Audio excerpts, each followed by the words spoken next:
Сегодня, 29 января, стартовал автопробег Махачкала-Симферополь в честь пророка Мухаммада, мир ему и милость Аллаха, в честь проявления уважения и любви ко всем пророкам, мир им, для укрепления братских отношений с мусульманами Крыма, в поддержку братьев с целью оказания им гуманитарной помощи. Сегодня в 12:40 они проехали и через территорию Ингушетии. Организаторами выступают Духовное управление Дагестана, Министерство по делам молодежи Республики Дагестан. Инициативу провести акцию автопробега одобрило и правительство Республики Дагестан. Автопробег Махачкала-Симферополь стартовал с центральной джума-мечети Махачкалы и завершится в пятничный день в Республике Крым. Любовь к пророкам, мир им. Именно под таким лозунгом стартует автопробег. Почитание и уважение пророков, мир им – это не только здравый смысл, это часть веры человека, который считает себя мусульманином.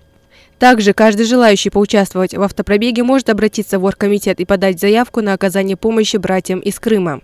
Телефон для справок 8 988 291 69 99 8 988 291 69 99. Официальный сайт автопробега dagestankrym.rf.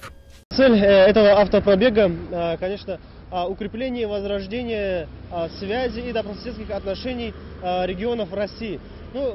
Так-то мы уже друзья давно, но вот Крым, как вы знаете, вернулся в состав Российской Федерации, и можно провести такую аналогию, как со школьным классом, где приходит новый ученик и может чувствовать себя не в своей тарелке.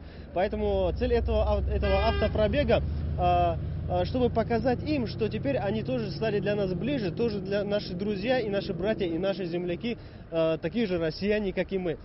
Проще говоря, мы просто едем в гости, чтобы подружиться. С гостинцами, как знаю, это два КАМАЗа гуманитарной помощи. Конечно, это такое мероприятие не организовано было бы без инициативы наших первых лиц, то есть это правительство Республики Дагестан и Духовного управления мусульман Дагестана. Участвовать могут абсолютно все, от студентов до бизнесменов. Там никаких ограничений нет, у кого машин нет, места тоже находят. Главное, чтобы было желание и в сердце любовь и уважение к пророкам нашим.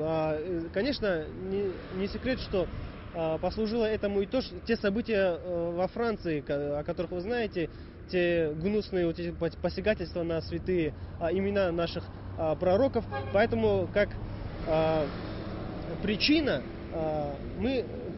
нашей поездки – это чтобы сплотиться в своем протесте против таких подобных посягательств против пророка. И название тоже нашего автопробега называется «Мы любим пророка и уважаем людей». Этим все сказано. Это как один из протестов на данные события.